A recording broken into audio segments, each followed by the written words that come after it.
On vous souhaite la bienvenue à ericlatour.com. Dans quelques instants, on vous parle de Slater & Fist, une formation musicale johannaise de plus de 20 ans d'existence qui sort un nouvel album. Mais d'abord, on vous parle de politique municipale avec la conseillère Claire Charbonneau.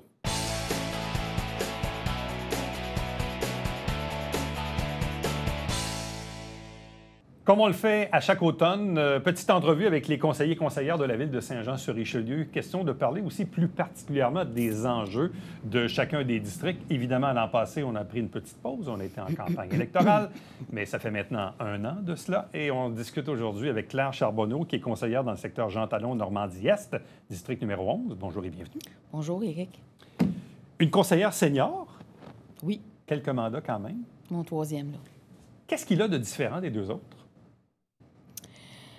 Bien, disons que c'est 3 mandats complètement différents. Premier mandat, c'était mon premier mandat. J'étais avec l'équipe de M. Fecteau, qui était en majorité, mais non, pas nécessairement. Ouais. Il y était quand même plusieurs là, d'équipes, tout ça. Deuxième mandat, on s'entend que j'étais comme dans l'opposition.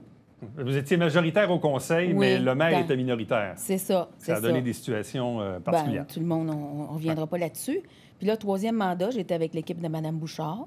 On est rentré presque majoritaire, à une personne près. Puis là, on travaille beaucoup avec des nouveaux conseillers aussi. Là. Mais ça, c'était mon autre question, parce que si j'inclus la mairesse, là, il y a 8 personnes de nouvelles sur 13. Oui. Il y a 5 anciens dont vous faites partie.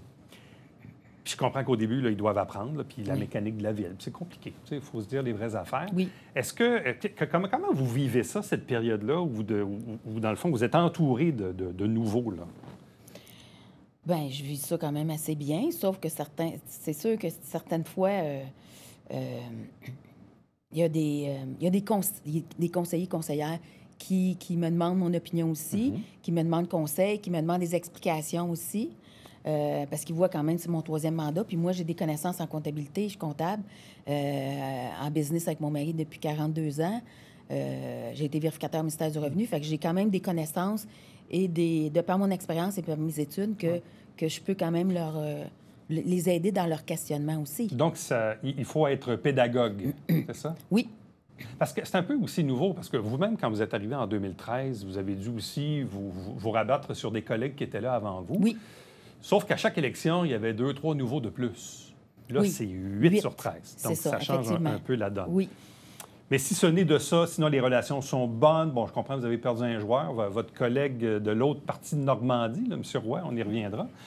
Mais sinon, ça va bien avec vos collègues, ça va bien avec la mairesse, les relations sont bonnes? Oui. Oui. Mais de toute façon, c'est certain que moi, ayant été au conseil depuis plusieurs années, il y a des choses que je peux leur dire aussi. Ouais. Comme je suis dans le comité de NextDev, développement économique, ça fait quand même mon 3e mandat que je suis là. Fait qu'il y a beaucoup de choses que je connais. Même la nouvelle directrice générale me pose des questions sur des choses qui se sont passées antérieurement. Bon, là, vous m'ouvrez une petite porte. Je voulais en parler à la fin, mais parlons-en du conseil économique NextDev, dont vous êtes membre du conseil d'administration. J'ai reçu d'ailleurs le nouveau président, M. Jeannot, il n'y a pas très longtemps. Il y a eu aussi une nouvelle directrice générale. Et là, de ce que j'ai compris, maintenant, la mairesse a retrouvé son siège d'office au conseil. Ça, c'est une bonne nouvelle? Oui. Parce que M. Laplante avait perdu ça, lui. Oui, M. Laplante avait perdu ça parce que, disons que l'atmosphère au conseil économique n'était pas excellente. Donc, il y avait eu des changements dans les règlements généraux. Là, les changements ont été refaits pour que Mme Bouchard puisse siéger, pour qu'elle puisse voir ce qui se passe en développement économique. Puis moi, à NextDev, je suis secrétaire thésaubrière depuis... je commence mon 3e mandat, fait que j'en connais quand même beaucoup de... C'est une bonne chose que le maire ou la mairesse de la ville siège au CA de NextDev? Oui. Oui, parce que la mairesse ou le maire doit être au courant de ce qui se passe en développement économique à la ville de Saint-Jean. Puisqu'on parle de développement économique, je recevais la semaine dernière le président de la Chambre de commerce, Alain Paradis, qui me dit, écoutez, en ce moment, il dit, je comprends que dans l'ancien mandat, on a changé une certaine réglementation qui, selon lui, désavantage au niveau du développement parce qu'on impose des contraintes environnementales qu'on retrouve peut-être en moindre mesure dans d'autres villes sur la Rive-Sud.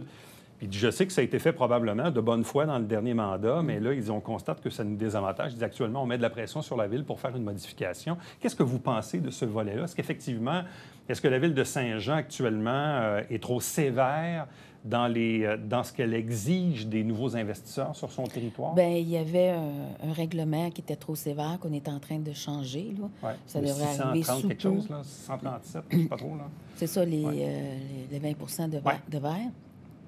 On est en train de le faire changer parce qu'effectivement, si on maintient ce règlement-là, il n'y a aucune industrie à Saint-Jean, à part Logistique Unicor, qui peut agrandir sur son terrain. OK. Donc, il faut travailler avec les gens qui sont déjà là depuis longtemps, qui sont établis. Il faut les respecter aussi, là. Donc, vous êtes d'accord avec M. Paradis de la Chambre de commerce, là? Oui, je suis d'accord, mais il ne faut pas quand même tout enlever Non, comme non, faire c'est des sûr, plaques c'est sûr. de ciment ou quoi que ce soit. Mais je suis d'accord que peut-être on est trop sévère pour les industries qui sont déjà en place. Bon, parlons de votre quartier. Oui.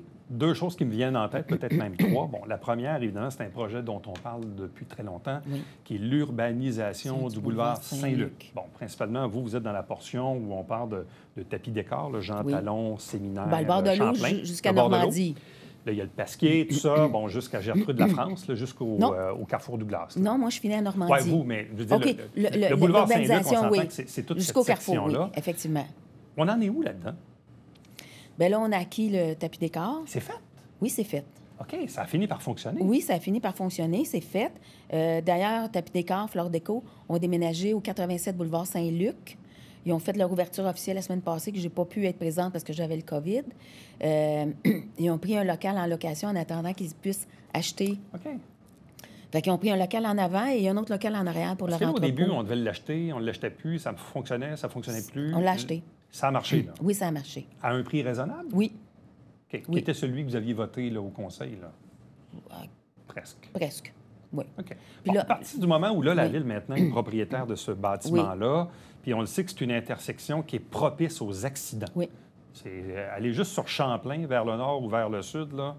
Le monde ne savent pas tout le temps où ce qu'on rentre, où ce qu'on sort là, dans les fameuses bretelles de tapis Et décor, ce là. que j'ai remarqué encore plus, c'est que la bretelle qui s'en va sur la rue Champlain, non, oui, la bretelle qui arrive sur la rue Champlain à côté de la Ouais. SAQ, le 1004 Champlain, pour entrer dans leur stationnement, les gens doivent aller dans cette bretelle-là à Oui, en sens plus, inverse. ouais. C'est très dangereux, les gens se Bon, se ça, sont c'est plaints. sans compter le stationnement de la SAQ qui n'est pas très, très grand non plus. Ça Effectivement. amène... C'est pas simple. Non. Donc là, à partir du moment où la Ville est propriétaire de, Oui. de tapis décor, Flore Déco, ce bâtiment-là, en Oui. fait, là, il arrive quoi pour le reste du projet? Bien là, la prochaine étape, c'est la démolition et la décontamination. Parce qu'il y a déjà eu une station d'essence, il y a une pompe à essence qui est enfouie, en Ouais. tout cas. Ça fait que ça va se faire en 2023, ça. OK. Après ça va se faire en plusieurs phases. Vous avez le rond-point qui devrait être la première phase, qui a été l'appel d'offres a été rejeté parce qu'il était trop haut. Là, ils vont revenir probablement avec une autre demande de genre d'appel d'offres. Après ça, la première étape, c'est de faire Séminaire, Rita, Boulevard Saint-Luc, Ouais. jusqu'à Normandie. Première étape. Ça, c'est la première étape. OK. La deuxième étape, ça va être Normandie jusqu'au rond-point. Et la troisième étape va être l'intersection sur le bord de l'eau. OK. Avec un feu de circulation, redresser les bretelles, tout arranger de ça comme il faut. Et il va y avoir aussi, il y a des terrains qui vont être de chaque côté du boulevard Saint-Luc. Est-ce qu'il y a des gens qui vont vouloir l'acheter comme le SAQ pour agrandir leur terrain de stationnement?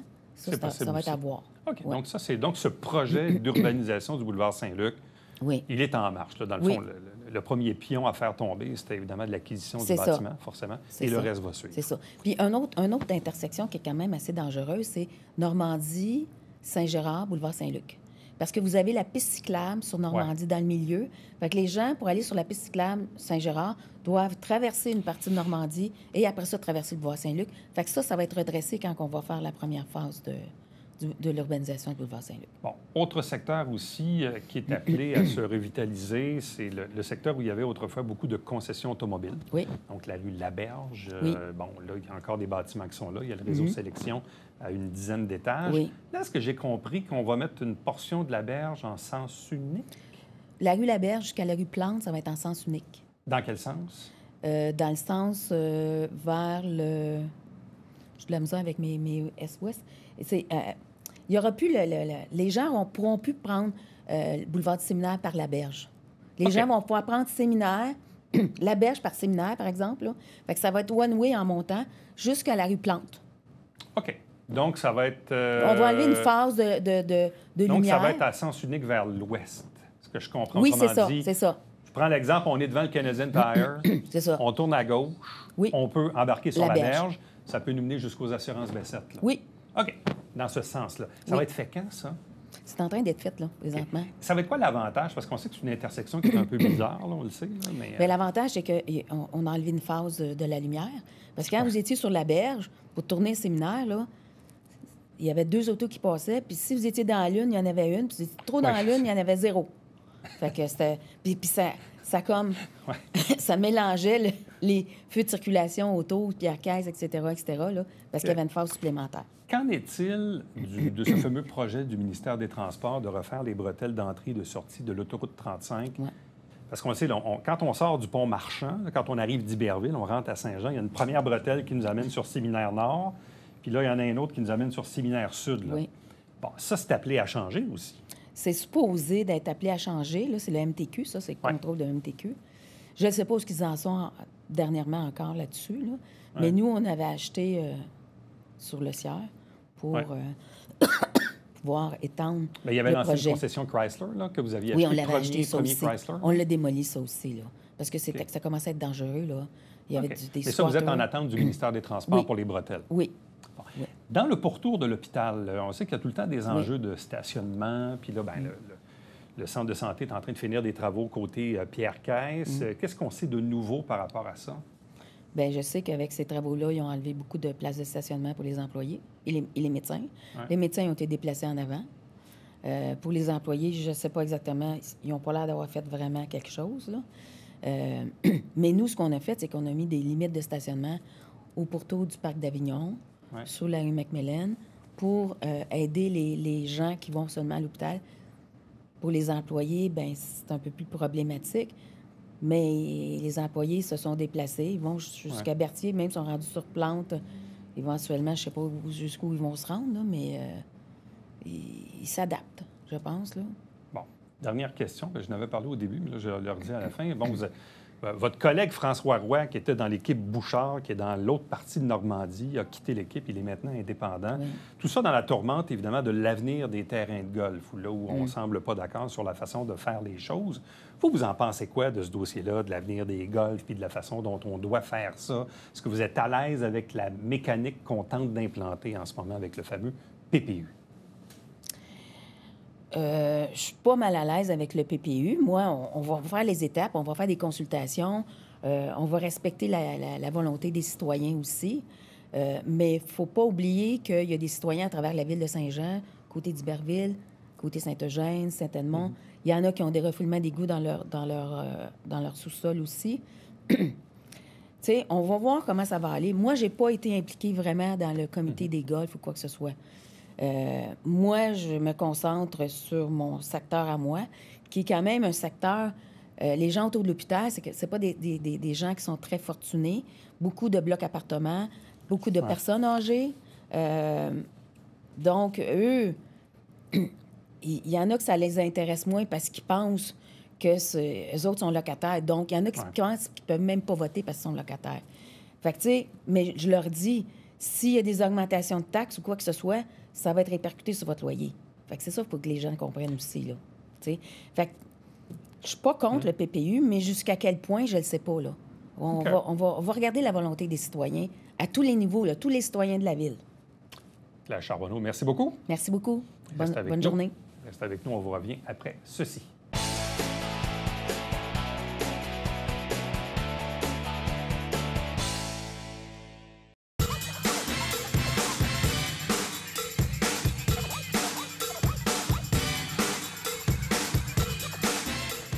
Dimanche, 9h30, Télé Bingo, on vous attend.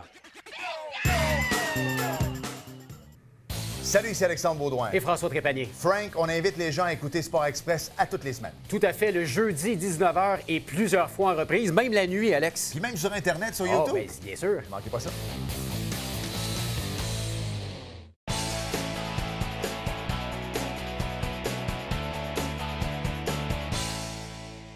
Un nouvel album pour Slater et Fils, le groupe issu de la région. Pour plusieurs des membres, lance Salade de bruit. Ne pas confondre avec salade de fruits.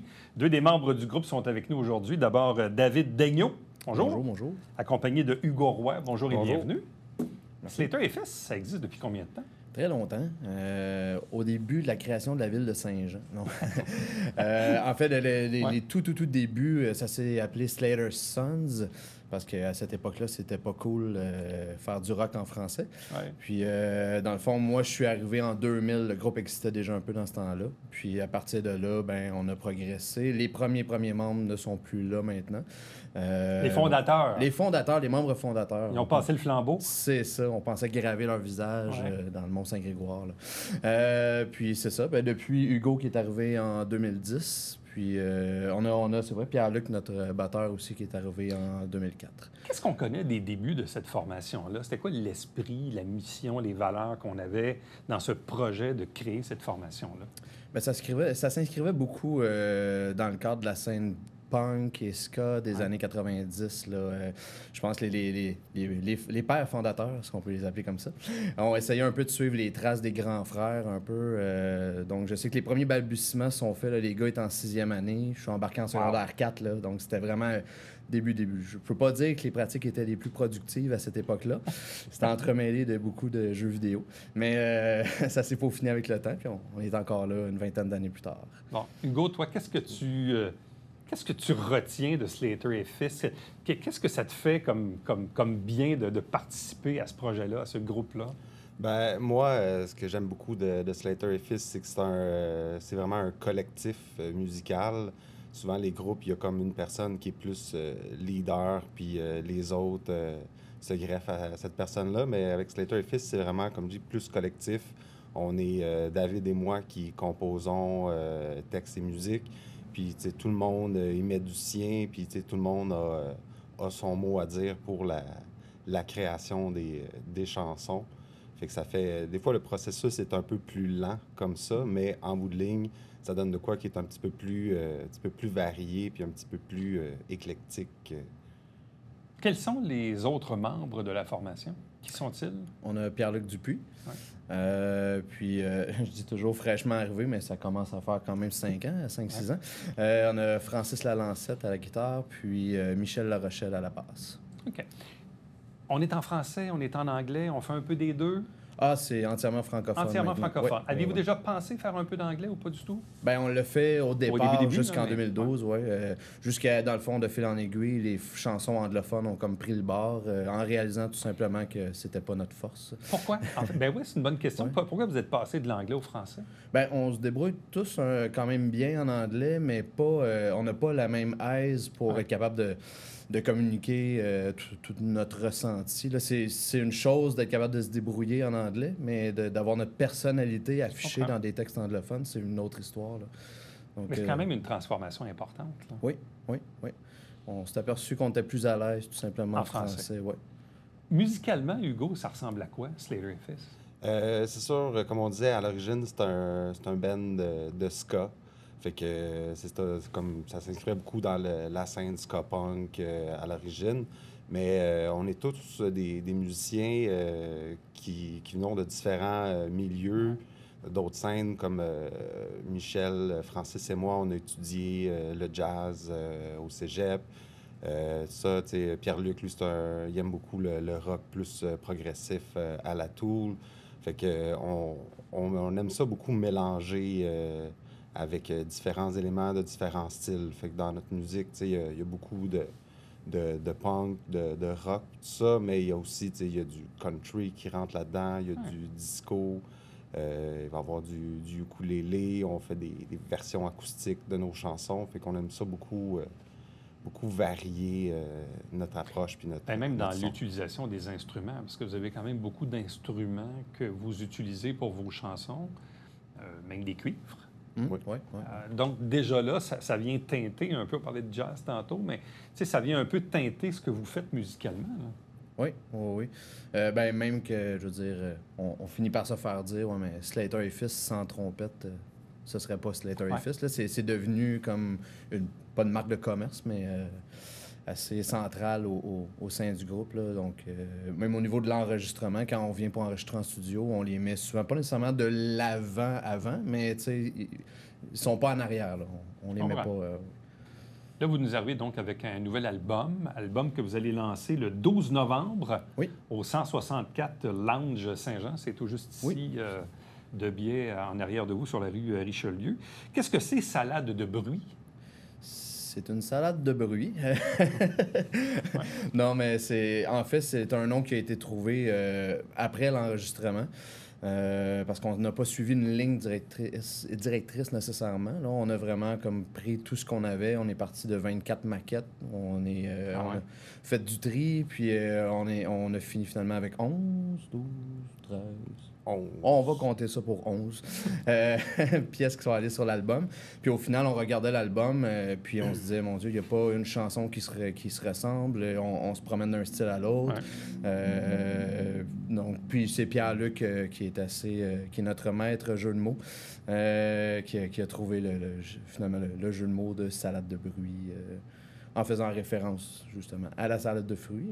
Et là, vous travaillé là-dessus depuis combien de temps? On a passé une année à Saint-Anse là-dessus. La compagnie de disques, en 2021, nous avait dit qu'il y avait un budget pour nous pour faire un album. Puis en octobre 2021, quand on leur a parlé, on a dit on n'est vraiment pas prêt. On n'a pas tant de tunes décrites que ça. Personne dans le groupe connaît le peu de maquettes qu'on a. Puis ils nous ont dit si vous ne faites pas d'album, vous perdez le budget.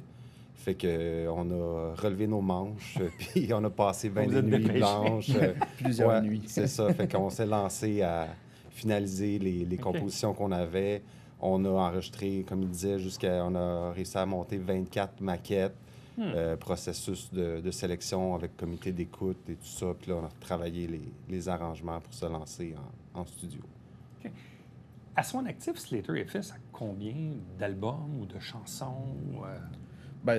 Officiellement, en fait, on serait rendu à notre 3e album. On a fait deux EP. Deux EP. Bon, je ne compterai pas les premières maquettes là, qui sont quelque part dans nos garde-robes.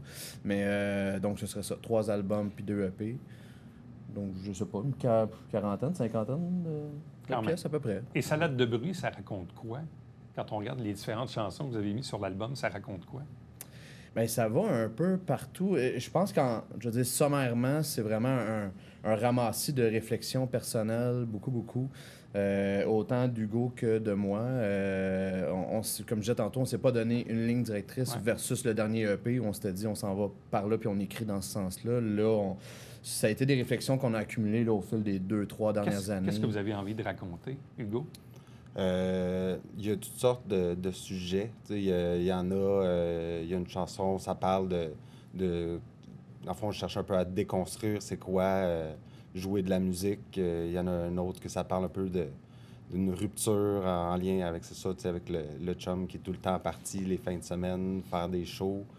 Puis c'est ça, donc on a des tunes. David a écrit une tune sur un voyage qui vire mal, qui est un fait vécu. Des tunes sur la paternité. La paternité. Fait quoi, donc, toutes sortes de sujets. Bon, vos chansons, est-ce que vous arrivez à les faire tourner à la radio? Vous les jouez principalement? Vous avez des outils, les médias sociaux pour les pousser? Spectacles? Bref, ça ressemble à quoi? Je dirais pas que c'est facile de réussir à embarquer sur les grosses radios, mais par chance, on a beaucoup de petites radios dont on parle pas assez, bien souvent, qui, à chaque fois qu'on sort une chanson, on réussit à trouver une place là, sur les radios à gauche, à droite, autant au Québec, Nouveau-Brunswick un peu, Ontario, dans les communautés plus francophones. Là. Donc, mais on a réussi avec... on trempe ça dans le sirop, le premier single qu'on a lancé. On a réussi à le faire embarquer sur Énergie. Donc, c'est ça. On réussit